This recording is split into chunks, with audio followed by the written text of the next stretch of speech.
नमस्ते, investing minds में आपका स्वागत है। मैं हूं उत्पल चौधरी और बात होगी आपकी निवेश से जुड़ी हुई खबर। तो सबसे पहले बात करते हैं सिल्वर को लेकर। सिल्वर में जो है कल ज़बरदस्त तेज़ी थी, 3.34% की तेज़ी रही और सिल्वर पहुंच गया $67.395 प्रति आउंस पे। गोल्ड में भी तेज़ी थी, लेकिन गोल्ड में जो है 0.10% की तेज़ी रही, मामूली सी। और गोल्ड जो है वो पहुंच गया 4368 पे। अगर पूरे हफ्ते को देखें तो गोल्ड में 1% की तेज़ी रही, 1.11% की तेज़ी रही, जबकि सिल्वर को अगर हम देखते हैं तो इसमें 8.4% की तेज़ी रही। मतलब काफ़ी ज़बरदस्त तेज़ी है। अब सिल्वर को लेकर आपको पूरा अपडेट कर देते हैं जो जो चीज़ें हैं इस समय। देखिए, सबसे बड़ी बात कि जो 5 अमेरिका के जो बैंक थे जो पहले शॉर्ट करते थे, मतलब शॉर्ट मतलब कि जैसे कि सिल्वर हो गया मान लीजिए 40% और उसमें उसको आप ये मान कर चलते थे कि 35 रुपये हो जाएगा, तो उस हिसाब से शॉर्ट करते थे और जब 35 हो गया तो फ़ायदा हो गया और 45 चला गया तो नुकसान हो गया। अब वहाँ लॉन्ग कर दिए हैं। लॉन्ग में ये है कि जैसे कि उसने अभी का रेट है मान लीजिए 60 और उसने कोट कर दिया 70 रुपया, ठीक, 70 पहुँच गया तो उसको फ़ायदा हो गया, 55 आ गया तो उसको नुकसान हो गया। तो इस तरीके से अब जो है, जो पहले क्या होता था, पहले ये लोग सिल्वर के रेट को दबाने के लिए काम करते थे, क्योंकि वो शॉर्ट किए हुए रहते थे। अब ये सब जितने जो 5 बड़े बैंकर हैं, वहाँ के 5 जो बड़े बैंक हैं जो सिल्वर पे काम करते हैं, ज़बरदस्त काम करते हैं, वो अब लॉन्ग हो चुके हैं। तो वो एक अपडेट है। दूसरी बात कि जो ये चीज़ जो देखा जा रहा था कि कॉमेक्स में और लंदन बुलियन मार्केट में जो अक्टूबर वगैरह के समय जो क्राइसिस देखा जा रहा था, कि जो कहा जा रहा था कि जो है स्क्वीज हो गया है, सिल्वर है नहीं उस तरीके से, जो है शॉर्ट स्क्वीज हो गया और तमाम बातें, तो अब जो है डिलीवरी मिल नहीं रही है। इस समय का सिचुएशन ये है कि लंदन बुलियन मार्केट के पास सिल्वर ठीक ठाक है और इसके पास जो जितना रहता था पहले अमूमन, ये लगभग जो है 26,000 टन के आसपास रहता था, उतना ही है इस समय। लंदन बुलियन मार्केट के पास 26,750 था जो लास्ट रिपोर्ट था उसके हिसाब से। और मतलब ये रिपोर्ट कुछ दिन पहले का है, कुछ दिन पहले का। और जो कॉमिक्स का जो था, ये बुधवार का रिपोर्ट है, उसके पास जो है 14,090 टन है, मतलब 14,090 टन जो है वो उसके पास पड़ा हुआ है, टन जो है सिल्वर। मतलब दोनों को मिला दिया जाए तो 40,000 metric ton, 40,000 metric ton silver जो है कॉमेक्स और लंदन बुलियन मार्केट के पास है। अब सिल्वर क्या है कि सिल्वर ने अपने पोजीशन को चेंज किया है, इस वर्ल्ड से वुड्स वर्ल्ड पे गया है, क्योंकि जो कॉमेक्स से निकला वो लंदन बुलियन मार्केट पहुंच गया, या बहुत सारे जो इधर उधर से निकले जैसे भारत पहुंचा, चाइना पहुंचा, ये तमाम जगह पहुंचा। अब सिल्वर जो टोटल जो इन्वेस्ट हुआ था, जिस पर पहले भी हम बता चुके थे कि 68,000 मैट्रिक टन जो है पिछले 10 साल का जो रिकॉर्ड है उसमें लोगों के पास है, जो इन्वेस्ट किए हुए हैं अपने पास रखे हुए, और जो है 68,000। और इसके बाद जाकर जो है 25,000 मैट्रिक टन जो है वो जो है ETF के पास था, जो ये लेटेस्ट मतलब 10-15 दिन पुराना डाटा है ये, तो उतना था उनके पास। और जो है आपको बाकी जो मॉर्गन के पास जो है ये बताया जा रहा था कि 23,000 मैट्रिक टन उसके पास सिल्वर था। तो इस तरीके से कुल मिलाकर ये हो गया 1,16,000 मैट्रिक टन सिल्वर हो गया, प्लस कॉमिक्स और उसके पास जो पड़ा हुआ है 40,000, तो वो हो गया मिलाकर 1,56,000 टन जो है उतना सिल्वर है जो ट्रेड हो सकता है। साथ में जो लोगों के घरों में है सिल्वर, क्योंकि जैसा हम लोग जानते थे कि जो है 70,50,000 मैट्रिक टन सिल्वर है, जिसमें से लगभग 8.5 लाख 9 लाख जो है वो ख़त्म हो चुका है इंडस्ट्री में जाकर, जो बाकी पड़े हुए हैं। तो जो 5 लाख मैट्रिक टन जो है वो लोगों के घर में ज्वेलरी में के तौर पे, या फिर जो है बर्तन के तौर पे, या मंदिरों में है, जिसमें से ये एक अनुमान है कि उसमें से 2.5 लाख मैट्रिक टन सिल्वर जो है वो जंक सिल्वर है, जो प्राइस बढ़ने के साथ साथ ये बिकने के लिए आ सकता है। तो कुल सिल्वर जो है बाज़ार में इस वक्त जो स्टेटस है उसका, कि यहाँ हो गया लगभग जो ट्रेडिंग के लिए है या जो लोग खरीद बेच कर रहे हैं वो लगभग है, या ETF का फॉर्मेट हो या कोई और फॉर्मेट हो, तो वो है लगभग 1,50,000 मैट्रिक टन सिल्वर। और जो है 2,50,000 मैट्रिक टन सिल्वर जो है वो लोगों के पास है, जो जंक सिल्वर है, जो आ सकता है। हालांकि जंक का थोड़ा डिमांड कम हो रहा है, क्योंकि उसको रिफ़ाइन करने में दिक्कत होती है, और रिफ़ाइन में जो है चूँकि माइन से सिल्वर ठीक ठाक निकलने लगे हैं अभी, इसके कारण जो है वहाँ पे प्रेशर देखा जा रहा है। तो कुल मिलाकर आप ये कहें कि सिल्वर जो है वो 4 लाख मैट्रिक टन सिल्वर पड़ा हुआ है। प्लीज़ चैनल को लाइक सब्सक्राइब कर दें।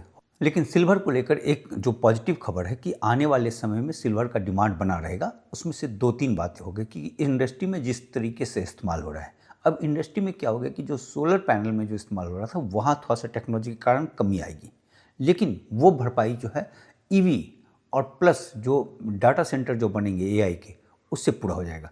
अब सैमसंग को लेकर हमने एक रिपोर्ट दिखाई थी कि किस तरीके से 2027 से वो जो है जो 1 केजी सिल्वर वाला बैटरी लेकर आ रहा है, जिसमें चार्ज जो है आप एक बार चार्ज करेंगे तो वो जो है 1000 किलोमीटर से ऊपर चलेगा वन चार्ज में जो है, तो वो उस पे था। तो अब उसमें ये खबर आ रही है कि सैमसंग जो है वो कनाडा के एक माइनर के साथ कॉन्ट्रैक्ट साइन किया है और ला प्रिला सिल्वर माइन है, ये जो है मैक्सिको में है।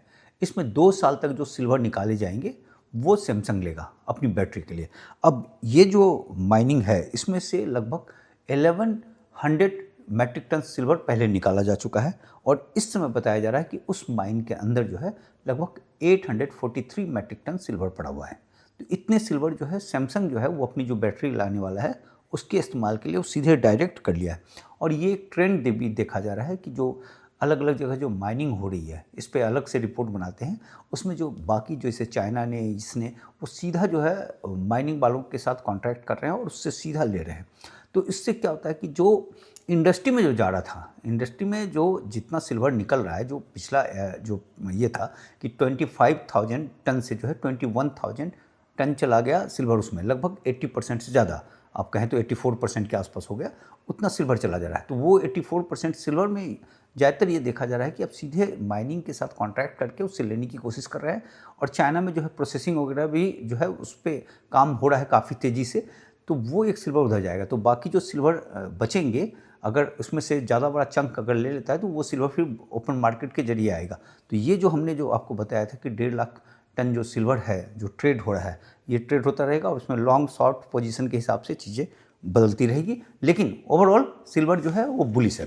अब एक हम चार्ट दिखा रहे हैं आपको कि सिल्वर को दिखाते हुए कि किस तरीके से सिल्वर का सफ़रनामा हो सकता है, जिसमें ये बताया जा रहा है कि 31 मार्च 2026 तक सिल्वर जो है मतलब जो गति पकड़ेगा उसके बाद पकड़ेगा, वो जो बताया जा रहा है। जो ये जो बात कही जा रही है कि $100 तक पहुंच जाएगा, जो कप एंड हैंडल पैटर्न से $96 जाता हुआ जो दिख रहा है, वो चीज़ बता रहे हैं इस चार्ट के हिसाब से कि 1 अप्रैल से लेकर जो अक्टूबर तक जो है मतलब वाला जो क्वार्टर होगा उसका मतलब दिसंबर तक, इस 9 महीने के दरमियान जो है वो जाकर उसको टच कर सकता है।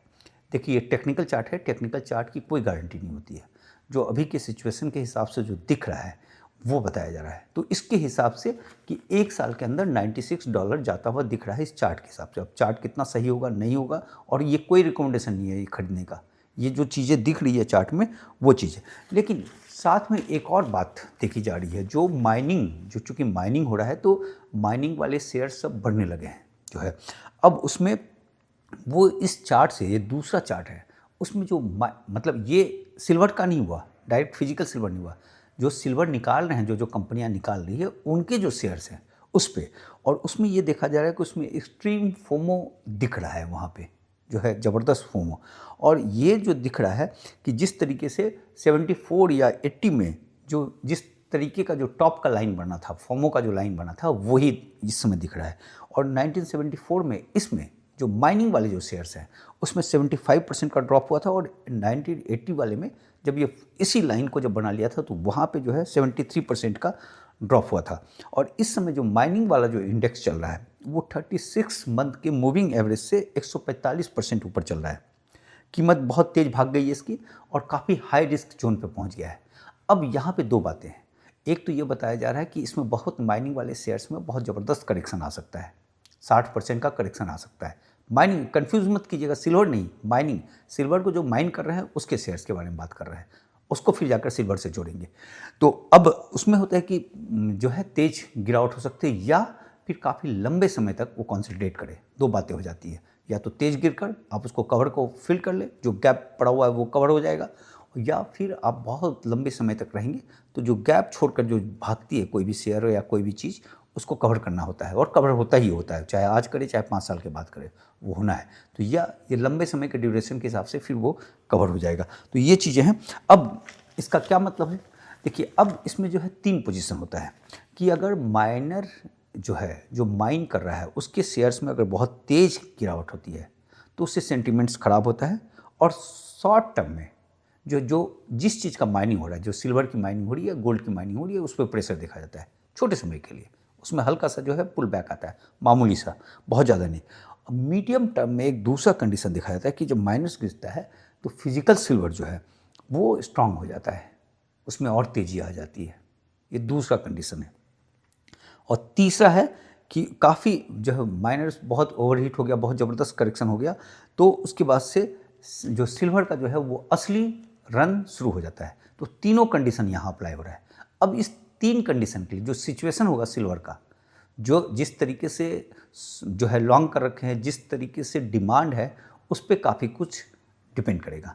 तो इस तरीके से, और देखिए हम लोगों को करना क्या है, सिर्फ करना है और अपने पोर्टफोलियो का 20% से ज़्यादा जो है गोल्ड और सिल्वर में नहीं रखना है। बाकी जो भी करेंगे आप अपने सेबी रजिस्टर्ड एनालिस्ट से पूछ कर करेंगे, क्योंकि एक सलाह मेरी तरफ से मुफ्त आपको दी जाती है, तो इसलिए वो मैं आपको दे रहा हूँ।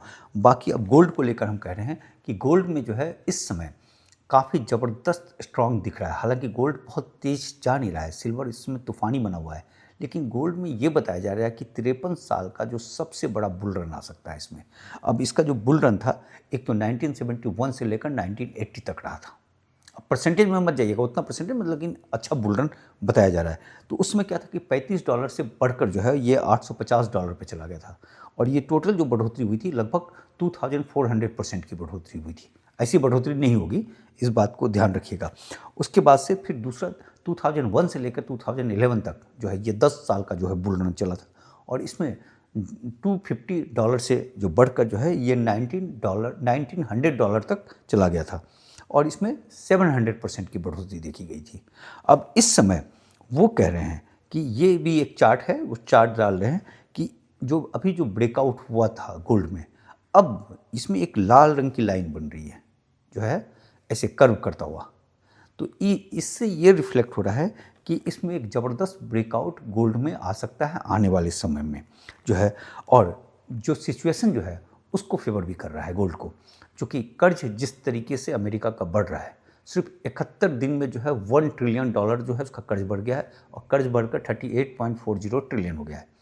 $40 बिलियन जो है वो मॉर्गन से जो है ट्रेजरी बिल ले रहा है, यानी उसके लिए वो नोट छाप रहा है। तीसरा इन्फ्लेशन जो है वो उसके कंट्रोल से बाहर जा रहा है। चौथी बात की जो डॉलर इंडेक्स है वो काफ़ी गिर गया है, 106 था, अभी 98 के आसपास आ गया, जो सबसे अहम चीज़ है। तो ये जो तमाम सिचुएशन है ये सपोर्ट कर रहा है गोल्ड को। प्लीज़ चैनल को लाइक सब्सक्राइब कर दें। और गोल्ड को लेकर जितने भी बड़े बड़े बैंकर हैं और जो भी एक्सपर्ट्स हैं, उनका ये कहना था, जो एवरेज दे रहे थे कि $5000 प्रति आउंस जा सकता है जो है 2026 के लास्ट तक, मतलब यहाँ से 40% की बढ़ोतरी। हालांकि वर्ल्ड गोल्ड काउंसिल जो है उनका ये कहना था कि जो सिचुएशन जिस तरीके से, और अगर इकॉनमी कंडीशन थोड़ा सा भी ग्रीम होता है तो ये $6000 तक भी जा सकता है। अब क्या जाएगा नहीं जाएगा ये हम नहीं कह सकते, लेकिन ओवरऑल सिल्वर और गोल्ड जो है वो बुलिश है। हालांकि इसमें कई हिचकोले भी आ सकते हैं, तमाम फैक्टर हो सकता है, लेकिन उसके बावजूद भी इसमें एक तेज़ी बनी हुई है, और इस पर बस आपको सावधानीपूर्वक चलना है, इसमें फोमो का शिकार नहीं होना है, संयम के साथ करना है, क्योंकि इकॉनमी है और इकॉनमी के बारे में एक सिर्फ आकलन लगाया जा सकता है, 100% कुछ भी नहीं बोला जा सकता है। लेकिन इस समय जो चीज़ें दिख रही है उसके हिसाब से एक पॉजिटिव आउटलुक उभर कर सामने आ रहा है, और पॉजिटिव के बाद कब नेगेटिव होता है ये भी कहना बड़ा मुश्किल होता है, क्योंकि मेरा पर्पस है दोनों बातें बताना आपको, सिर्फ ये नहीं कि जो है बढ़ेगा, घटने का भी चांस रहता है। इसलिए जो भी कीजिएगा सिप के जरिए कीजिएगा, और अपने पोर्टफोलियो का एक फिक्स जो है अमाउंट ही उसमें लगाना चाहिए। ये दोनों बातें देखी जा रही है। बाकी एक चीज़ और देखा जा रहा है कि गोल्ड और सिल्वर में जो ज्वेलरी वाला जो सेक्शन था, जो बड़ा ज़बरदस्त वहाँ खरीदारी होती थी, वहाँ नरमी देखी जा रही है, क्योंकि जो कीमत भाग गया है, गोल्ड भाग गया है, उसमें नरमी देखी जा रही है, और सिल्वर जो भागा है, तो सिल्वर में ज़्यादातर लोग जो ज्वेलरी जो है वो थोड़े से जो है अभी क्योंकि फैशन में आ गया है तो ख़रीदने लगे हैं, लेकिन ज़्यादातर जो है थोड़ा सा जिनका इकॉनमी कंडीशन थोड़ा सा कम रहता था, वो लोग जो है ज्वेलरी खरीदते थे सिल्वर की, तो वहाँ पे एक नरमी देखी जा रही है। अब जो गोल्ड का ये आंकड़ा आया है कि हमारे यहाँ जो है 650 मैट्रिक टन जो है वो ज्वेलरी वाला खरीदारी हुई है, जबकि पिछले साल जो है ये 800 मैट्रिक टन से ऊपर था, यानी 150 मैट्रिक टन की कमी देखी गई है ज्वेलरी वाले सेक्शन में। लेकिन जो गोल्ड मंगाया गया है वो 2% ज़्यादा मंगाया गया है पिछले साल की तुलना में, यानी ज्वेलरी में घटा लेकिन गोल्ड ज़्यादा आया। तो जो इन्वेस्टमेंट हुआ है बार और कॉइन में, उसमें ज़्यादा खरीदारी हुई है। सेम सिचुएशन सिल्वर के साथ भी है। तो वहाँ एक खरीदारी हो रही है, यानी जो इन्वेस्टमेंट वाला जो सेक्शन था, अगर आप सिल्वर को देखें, जो हमने जो बताया था कि लगभग 62,000 टन जो है वो गया था ज्वेलरी में पूरे 10 साल में, और लगभग 16,000 मैट्रिक टन जो है वो गया था बर्तनों में। मतलब आप एक तरीके से देखें तो 78,000 मैट्रिक टन था। तो वहाँ जो खरीदारी हो रही है, अगर आप उसको एवरेज देखें 10 साल का, तो लगभग 8,000 टन जो है ये दोनों चीज़ पे खरीदारी हो रहा था। तो वहाँ जो कमी देखी जा रही है, तो वो कमी जो है चला जाएगा इन्वेस्टमेंट पे। तो इन्वेस्टमेंट पे जो लॉन्ग वाले जा रहे हैं, उस पर भी ये एक पॉइंट बड़ा अहम होगा। तो ये चीज़ें हैं कुल मिलाकर गोल्ड और सिल्वर की कहानी। बाकी कल मिलते हैं फिर किसी नए मुद्दे के साथ, और प्लीज़ चैनल को लाइक सब्सक्राइब कर दें।